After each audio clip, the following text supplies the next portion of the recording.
নমস্কার বন্ধুরা, Bhadreswar study centre চ্যানেলে তোমাদের স্বাগতম। তোমাদের জন্য একটা দারুণ সুখবর, গভর্নমেন্ট নিউ রিক্রুটমেন্ট 2024, যেখানে সম্পূর্ণ পার্মানেন্ট পোস্টে তোমাদের নিয়োগ করা হচ্ছে এবং যে পোস্টে নিয়োগ করা হচ্ছে সেটি ক্লার্ক সহ গ্রুপ ডি সহ বিভিন্ন পোস্টে তোমাদের নিয়োগ করা হচ্ছে, যেখানে মেল প্রার্থী বা ফিমেল প্রার্থী প্রত্যেক প্রার্থীরাই কিন্তু আবেদন করতে পারবে। তো এটা কিন্তু তোমাদের জন্য বড় একটা অপরচুনিটি। আর সবথেকে বড় কথা, এখানে তোমাদের জব পোস্টিং ওয়েস্ট বেঙ্গলের মধ্যেই কিন্তু তোমাদের জব পোস্টিং হয়ে যাবে। সম্পূর্ণ বিস্তারিত তথ্য এই ভিডিওর মাধ্যমে জানতে পারবে। আবেদন কিন্তু শুরু হয়ে গেছে, গতকাল থেকেই শুরু হয়েছে। আবেদন তাড়াতাড়ি তোমাদের করতে হবে, তার জন্য কমপ্লিট ভিডিওটাকে আগে দেখতে হবে। তো চলো মূল ভিডিওতে চলে যাচ্ছি। তো বন্ধুরা, আমি স্লাইডটা ওপেন করে নিয়েছি। গভর্নমেন্ট নিউ রিক্রুটমেন্ট 2024, যেখানে তোমরা মেল হোক বা ফিমেল হোক বোথ ক্যান্ডিডেটই কিন্তু আবেদন করতে পারবে। এখানে তোমাদের যে পোস্টে তোমাদের নিয়োগটি করা হচ্ছে, একটি হচ্ছে ক্লার্ক পোস্টে এবং আরেকটি হচ্ছে তোমাদের গ্রুপ ডি পোস্টে নিয়োগ করা হচ্ছে।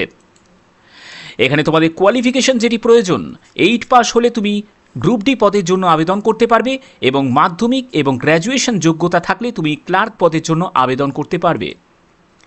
এখানে তোমাদের বেতন 19,900 টাকা থেকে 63,200 টাকার মধ্যে তোমাদের বেতন থাকবে। এখানে আবেদনের লাস্ট ডেট হচ্ছে 27শে জুলাই থেকে তোমাদের শুরু হয়েছে। 20 আগস্ট পর্যন্ত তোমরা সম্পূর্ণ অনলাইন মোডে কিন্তু আবেদন করতে পারবে। তো চলো পরবর্তী স্লাইডে চলে যাচ্ছি। তো দেখতে পাচ্ছ যে এখানে তোমাদের যে পোস্টে নিয়োগটি করা হচ্ছে, সেই প্রথম পোস্টটি হচ্ছে তোমাদের ইউডিসি অর্থাৎ আপার ডিভিশন ক্লার্ক, যেটি গ্রুপ বি এর মধ্যে পড়ছে। এখানে তোমাদের বেতন লেভেল 9 অনুযায়ী 28,900 টাকা থেকে 74,500 টাকার মধ্যে বেতন পাবে। পরবর্তী পোস্টটি হচ্ছে এলডিসি লোয়ার ডিভিশন ক্লার্ক, যেটি গ্রুপ সি এর মধ্যে পড়ছে। এখানে লেভেল 6 অনুযায়ী তোমরা 22,700 টাকা থেকে 58,500 টাকার মধ্যে বেতন পাবে। এখানে পরবর্তী পোস্টটি হচ্ছে প্রসেস সার্ভার। এখানে তোমাদের লেভেল 5 অনুযায়ী 21,000 টাকা থেকে 54,000 টাকার মধ্যে বেতন পাবে। এবং পরবর্তী পোস্টটি হচ্ছে গ্রুপ ডি, যেখানে পিওন, ফরেস্ট, নাইট গার্ড সহ বিভিন্ন পোস্ট আছে। এখানে তোমাদের লেভেল 1 অনুযায়ী 17,000 টাকা থেকে 43,600 টাকার মধ্যে তোমরা বেতন পাবে। তো চলো পরবর্তী দেখে নিই। পরবর্তী হচ্ছে তোমরা দেখতে পাচ্ছ এখানে তোমাদের কোয়ালিফিকেশন, ভালো করে ব্যাপারটা বুঝে নাও।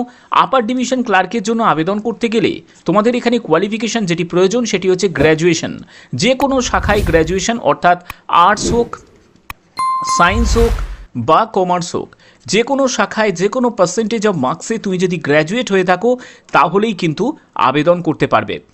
তো এবং পরবর্তী যেটি বলা হচ্ছে সেটি হচ্ছে 2 নম্বর পয়েন্ট। দেখো, অ্যাটলিস্ট তোমাকে কিন্তু 6 মাসের একটা কম্পিউটার সার্টিফিকেট তোমার শো করতে হবে। তো এই কম্পিউটার সার্টিফিকেট তোমাদের লাগবে এবং যেটা বলা হচ্ছে যে স্যাটিসফ্যাক্টরি ফিঙ্গারিং স্পিড, সেটা হচ্ছে 40 WPM অর্থাৎ 40টি শব্দ প্রতি মিনিটে টাইপ করার মতো তোমাদের দক্ষতা থাকতে হবে। এই দুটো কন্ডিশন যদি তোমার থাকে, মানে কোয়ালিফিকেশান যদি তোমার থাকে, তাহলে অবশ্যই কিন্তু আবেদন করতে পারো। এখানে এজ লিমিট সেটি কিন্তু ডিক্লেয়ার করা আছে, যেটা হচ্ছে ইউআর ক্যান্ডিডেটদের জন্য 18 থেকে 32 বছরের মধ্যে বয়স হতে হবে এখানে, ঠিক আছে। এবং তুমি যদি ওবিসি এবং এসসি ক্যান্ডিডেট হয়ে থাকো তাহলে কিন্তু 35 বছরের মধ্যে তোমার যদি বয়স হয়ে থাকে তাহলে আবেদন করতে পারবে। আর এসটি ক্যান্ডিডেট যদি হয়ে থাকো তাহলে কিন্তু 37 বছরের মধ্যে তোমার বয়স হলে তোমরা আবেদন করতে পারবে। পরবর্তী চলে যাচ্ছি। পরবর্তী পোস্টটি হচ্ছে লোয়ার ডিভিশন ক্লার্ক, এলডিসি, ঠিক আছে। এখানে তোমাদের যোগ্যতা যেটি প্রয়োজন সেটি হচ্ছে মাধ্যমিক পাস। তুমি যদি মাধ্যমিক পাস করে থাকো যে কোনো পার্সেন্টেজ অফ মার্কস নিয়ে, তাহলেই কিন্তু আবেদন করতে পারবে। দ্বিতীয় কন্ডিশন যেটি আছে সেটি হচ্ছে এ সার্টিফিকেট কম্পিউটার ট্রেনিং, অর্থাৎ কম্পিউটারের যদি কোনো বেসিক যদি তোমার সার্টিফিকেট থাকে, সেটি 3 মাস হোক 6 মাস হোক, অ্যাটলিস্ট 6 মাসের সার্টিফিকেটটা খুব দরকার হয়, তো তাহলেই কিন্তু এখানে যোগ্য। এবং তোমাদের এখানেও কিন্তু একটি টাইপিং স্পিডের কিন্তু প্রয়োজন আছে, কম্পিউটার অপারেশন। এবং তোমাদের বলছে পাস দ্য টাইপিং টেস্ট, বলছে যে have such knowledge qualification in computer operation, অর্থাৎ কম্পিউটারে তোমাদের বেসিক নলেজ থাকতে হবে। এখানে এজ লিমিট দেখো অনেকটাই বেশি আছে। ইউআর ক্যান্ডিডেট যদি তুমি হয়ে থাকো তাহলে তোমার বয়স 18 থেকে 40 বছর, আর ওবিসি আর এসসি ক্যান্ডিডেটদের ক্ষেত্রে 18 থেকে 43 বছর বয়স, আর যারা এসটি ক্যান্ডিডেট আছো তাদের ক্ষেত্রে 18 থেকে 45 বছরের মধ্যে বয়স হলে আবেদন করতে পারবে। পরবর্তী পোস্টে চলে যাচ্ছি। পরবর্তী পোস্টটি হচ্ছে তোমাদের গ্রুপ ডি পোস্ট। এই গ্রুপ ডি পোস্টের জন্য তোমাদের যে এডুকেশন কোয়ালিফিকেশান যেটি প্রয়োজন সেটি হচ্ছে 8 পাস। তুমি যদি 8 পাস করে থাকো তাহলেই কিন্তু তোমরা এই প্রসেস সার্ভার পোস্টের জন্য আবেদন করতে পারবে। এখানে তোমাদের এজ লিমিট যেটি প্রয়োজন সেটি হচ্ছে 40 বছর, অর্থাৎ ইউআর ক্যান্ডিডেট হলে 18 থেকে 40 বছর, ওবিসি এসসিদের ক্ষেত্রে 18 থেকে 43 বছর, এসটি ক্যান্ডিডেট হলে 18 থেকে 45 বছরের মধ্যে তোমার যদি বয়স হয়ে থাকে অবশ্যই আবেদন করতে পারো। পরবর্তী পোস্টে চলে যাচ্ছি। পরবর্তী পোস্টটি কিন্তু গ্রুপ ডির মধ্যেই পড়ছে, যেটা পিওন, নাইট গার্ড এবং ফরাস। এখানেও কিন্তু যোগ্যতা 8 পাস। তুমি যদি সিম্পলি 8 পাস করে থাকো তাহলে কিন্তু আবেদন করতে পারবে। আর একটা কথা তোমাদের বলে রাখি, যারা মাধ্যমিক পাস করেছো তারাও কিন্তু এখানে আবেদন করতে পারো, অসুবিধা হবে না। পরবর্তী হচ্ছে তোমাদের এজ লিমিট। এজ লিমিট যদি ইউআর ক্যান্ডিডেট হয়ে থাকো তাহলে 18 থেকে 40 বছর, এবং ওবিসি এবং এসসি ক্যান্ডিডেটদের ক্ষেত্রে 18 থেকে 43 বছর, এবং তুমি যদি এসটি ক্যান্ডিডেট হয়ে থাকো তাহলে 18 থেকে 45 বছরের মধ্যে তোমার যদি বয়স হয়ে থাকে অবশ্যই তোমরা এখানে আবেদন করতে পারবে। পরবর্তী কি আছে দেখে নিই। পরবর্তী হচ্ছে তোমাদের সিলেকশন প্রসেস। ভালো করে ব্যাপারটা বুঝে নাও। তুমি যদি ইউডিসি ক্লার্কের জন্য আবেদন করো, মানে আপার ডিভিশন ক্লার্কের জন্য, তোমাদের দুটো ফেজ কিন্তু এক্সামিনেশন হবে। প্রথমে তোমাদের প্রিলি এক্সামিনেশন হবে, যেটা হচ্ছে 1.5 আওয়ার, মানে 1.5 ঘন্টা তোমাদের পরীক্ষা হচ্ছে। 100টা কোশ্চেন থাকবে, 100 মার্কসের তোমাদের পরীক্ষা হবে। প্রতিটি প্রশ্নের মান হচ্ছে 1 করে, যেখানে তোমাদের ইংলিশ থাকবে, general knowledge, reasoning, current affairs, arithmetic এগুলোর ওপর থাকবে।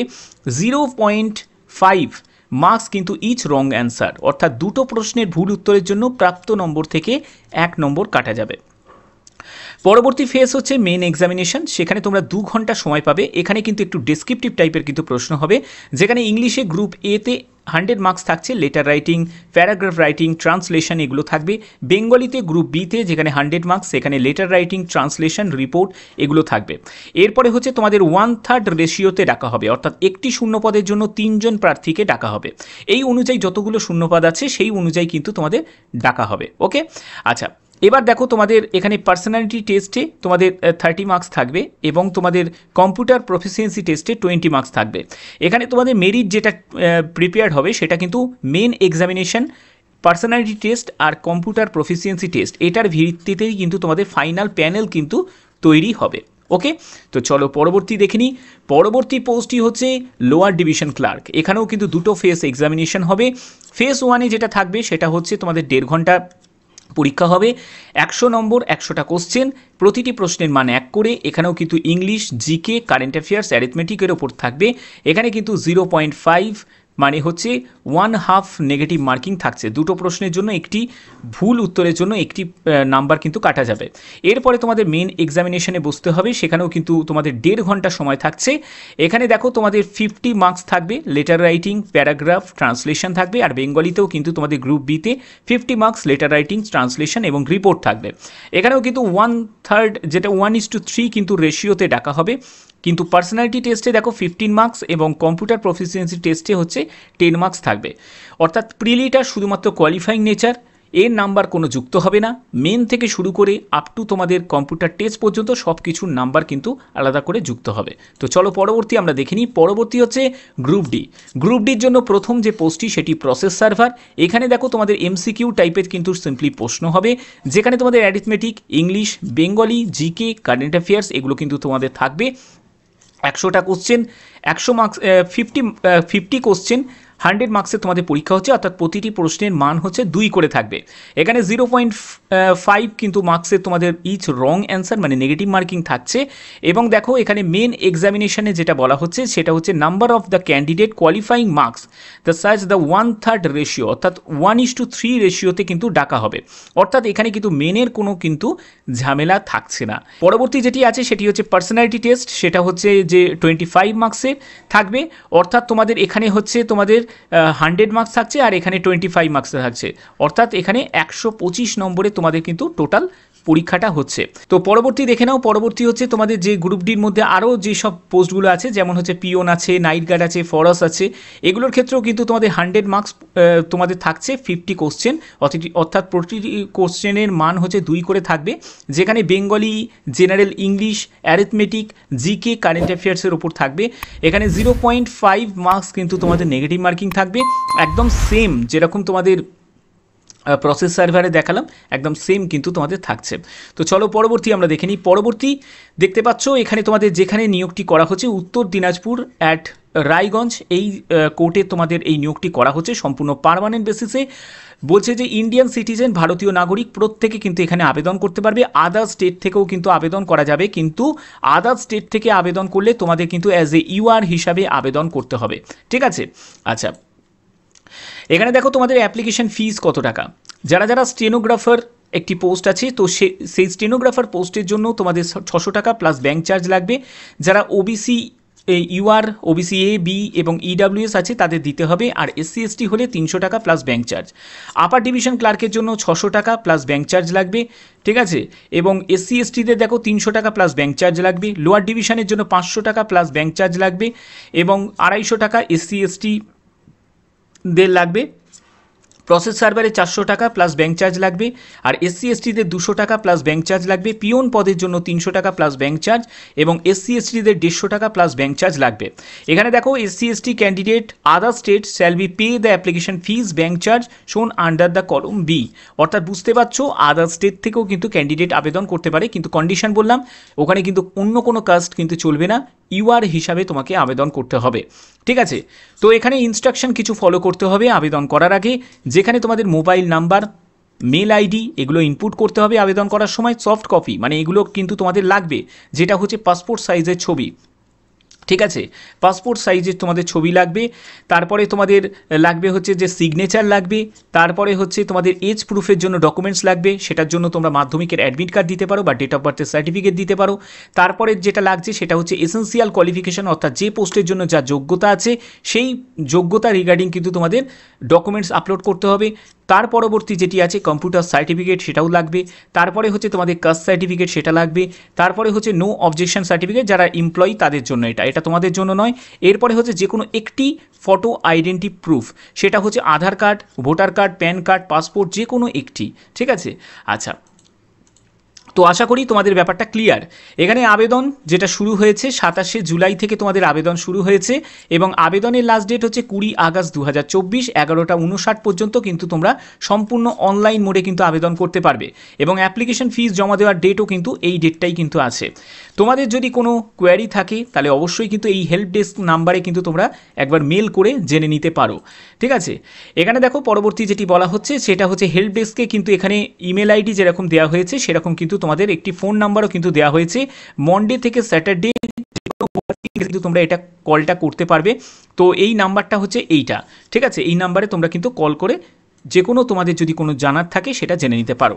তো আশা করি তোমাদের ভিডিওটা ভালো লেগেছে। যদি ভিডিওটা ভালো লেগে থাকে অতি অবশ্যই ভিডিওটাতে একটি লাইক করবে, বেশি করে শেয়ার করবে এবং সাবস্ক্রাইব করে বেল আইকন অল করে রাখবে। তো এখনের মতো এটুকুই, টাটা।